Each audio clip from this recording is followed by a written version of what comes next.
Halo semuanya, welcome to my channel. Kali ini kita akan menceritakan cerita yang berjudul Madu Cantik yang Tak Tersentuh. Sebelum kita mulai, jangan lupa untuk di-subscribe, like, dan komen.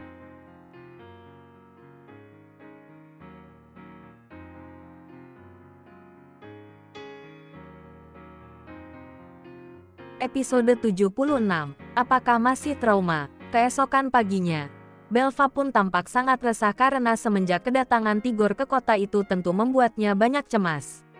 Khawatir Tigor akan nekat datang menemuinya di rumah dan membuat Oma Tara pun jadi risih. Akhirnya Belva pun menceritakan semuanya pada Oma Tara, tentang perasaannya yang dulu pada Tigor hingga saat ini pria itu masih terus menginginkannya. Bahkan nekat menyusulnya ke daerah ini dan enggan menyerah meski Belva sudah berkali-kali menjelaskan. Sejenak, wanita tua itu termangu mendengarkan cerita dari sang cucu. Soal cinta, memang tidak ada satu orang pun yang bisa mengendalikannya. Mau berbeda keyakinan atau apapun itu, cinta tidak memandang tempat untuk berlabuh. Oma tidak menyalahkan perasaan kalian. Pun Tigor pun tidak bersalah karena telah mencintaimu. Hanya saja, di sini kamu yang harus selalu bersikap tegas, menolak dengan baik, dan tetap teguh pada keimanan. Oma Tara rupanya bisa dengan bijak menyikapi masalah Belva kali ini. Iya, Oma, aku mengerti, tapi adakah cara lain agar aku bisa tetap teguh pada keimananku? Ah, maksudku, aku kan masih harus banyak belajar. Sepertinya aku membutuhkan seseorang untuk membimbingku, ujar Belva yang mendadak gundah. Oma Tara tersenyum manis dan berkomentar, bukan hanya butuh pembimbing, tetapi kamu juga membutuhkan seorang pelindung. Kok pelindung? Oma, Belva mengernyit. Wanita tua itu tersenyum hangat. Oma bukan memaksa atau bagaimana, tetapi ada baiknya kamu mau kembali membuka hati. Kali ini, carilah pasangan yang benar-benar seiman. Kalau bisa tingkat ketaatannya pada agama itu melebihi kamu. Sekaligus memberikan pelajaran berharga pula pada Tigor agar berhenti mengharapkan cintamu. Karena kalau kamu berhijrah dan menikah lagi, tidak ada celah untuk pria itu mengharapkan kamu kembali. Hening, Belva tertegun mendengarnya. Menikah lagi, apakah ia bisa kembali membuka hati? Kalau aku membuka hati lagi, apakah ada pria yang bersedia menyuntingku dengan tulus? Dan, apakah ada lelaki yang baik seperti itu? Oma, Belva tampak bimbang. Insya Allah, dari sekian juta lelaki yang sedang menengadahkan doa untuk diberikan jodoh yang solehah, di antaranya pasti ada yang sudah digariskan untukmu.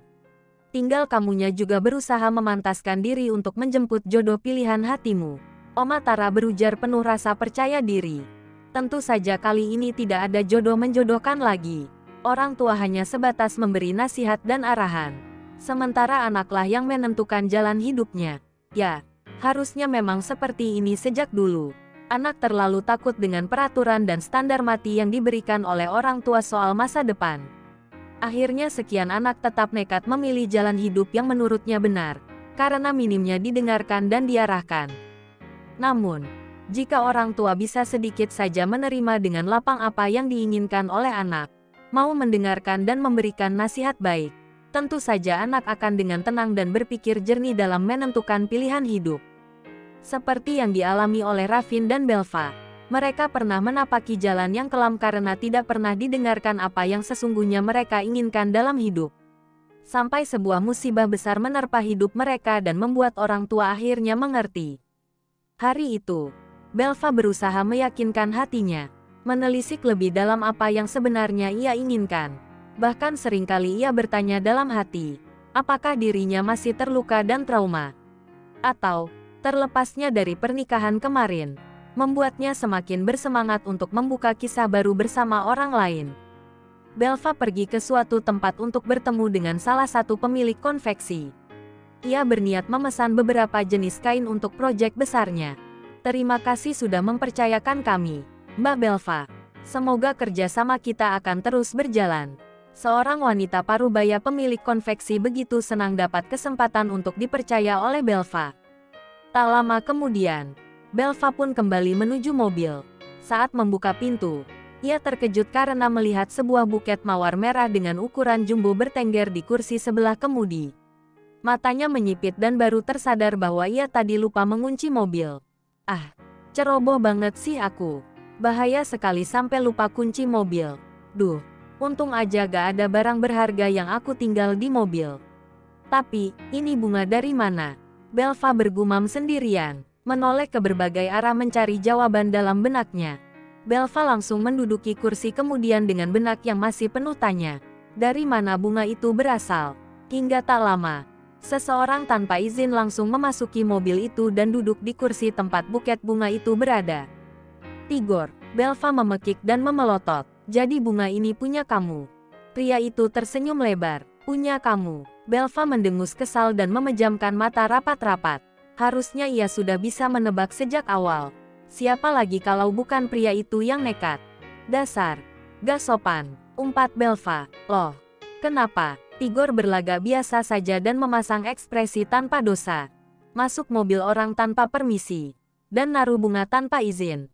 Belva memasang wajah ketus. Tapi kamu sukakan. Mawar merah adalah bunga kesukaanmu.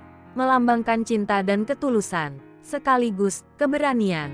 Tigor tersenyum manis. Bahkan, ia tak segan-segan mendekatkan wajahnya ke arah Belva. Tidak, menjauhlah. Kita tidak pantas lagi melakukan hal bodoh seperti ini, kata Belva. Tigor menaikkan sebelah alis. Meskipun ia tersadar penuh dengan perubahan yang dilakukan oleh Belva terutama menutup kepalanya dengan balutan hijab yang sangat rapi. Tetapi baginya perempuan itu tetap Belva yang dulu. Perempuan yang pernah mencintainya juga. Tidakkah kamu merindukan kecupan penuh cinta dariku? Seperti saat Ravin melihatnya. Kini Tigor membuat Belva menoleh cepat dan matanya semakin melotot. Belva mengatupkan bibir rapat-rapat, seolah sangat geram dengan pria itu. Cukup, Tigor, aku merasa tersinggung kamu membahas hal itu. Hargailah keputusanku untuk menjauh darimu. Jangan membuat aku kecewa lebih dalam lagi padamu. Gertak Belva. Kamu hanya sedang membohongi perasaanmu. Belva, kamu sedang berusaha keras melupakan aku, kan? Tigor menatap dalam. Belva hanya membuang napas perlahan. Tak berkomentar. Tigor tertawa kecil dan meraih jemari lentik perempuan itu tanpa ragu. Semua itu aku lakukan karena sangat mencintaimu. Belva, aku ingin kamu seperti waktu itu yang mengharapkan aku untuk membawamu pergi. Sekarang, aku bersedia untuk membawamu pergi. Belva sekuat tenaga berusaha melepaskan genggaman tangan Tigor yang semakin erat padanya. Hingga siapapun yang melihat mereka dalam posisi seperti itu, pasti akan salah paham dan mengira mereka sangat mesra. Di sisi lain, Rizwan pun tak sengaja melihat Belva dengan seorang pria di dalam mobil itu. Tentu saja hatinya mendadak berdesir nyeri. Posisi Belva dan Tigor terlalu dekat hingga membuat pikirannya menjalar jauh. Lepaslah, aku memang memiliki permohonan besar padamu. Belva menatap tajam, sembari terus berusaha melepaskan genggaman tangan pria itu. Katakan apapun permohonanmu, pangeranmu akan siap mengabulkan. Tigor menyunggingkan senyuman manis yang bercampur seringaian kecil. Aku mohon kamu pergi jauh dari hidupku. Aku tidak mencintaimu lagi. Terasa longgar genggaman tangan itu, membuat Belva dengan satu hentakan langsung melepaskan genggaman tangan Tigor yang sangat erat. Tigor terdiam beberapa detik. Belva pun langsung turun dari mobilnya dan bersandar dengan ekspresi yang sangat kesal. Tigor menyusulnya, dan kembali mendekat pada Belva yang melipat tangan di dada. Sungguh kamu tidak mencintaiku, Tigor menatap dalam. Sementara Belva membuang pandangan dan akhirnya tatapannya bertemu dengan Rizwan yang sedang duduk di motornya. Pria itu baru saja tiba di depan minimarket dan langsung disuguhkan pemandangan menyakitkan. Ia memilih diam di atas motor dan memperhatikan sejenak. Belva termangu menatap Rizwan yang tengah mengangguk dan tersenyum padanya. Seolah semua baik-baik saja, padahal hatinya tengah sangat terluka. Belva pun menatap dengan tatapan penuh arti. Lidahnya mendadak keluh. Dalam benaknya seperti membayangkan ia berlari ke arah Rizwan dan mendekapnya, meminta pertolongan agar dihindari dari kejaran pujangga yang tengah tersesat itu. Belva, suara Tigor membuyarkan lamunan Belva yang benaknya terbang entah kemana. Kamu melihat apa? Tigor mengikuti arah pandang Belva. Rizwan sudah tidak ada di motornya. Aku di sini sedang bertanya padamu.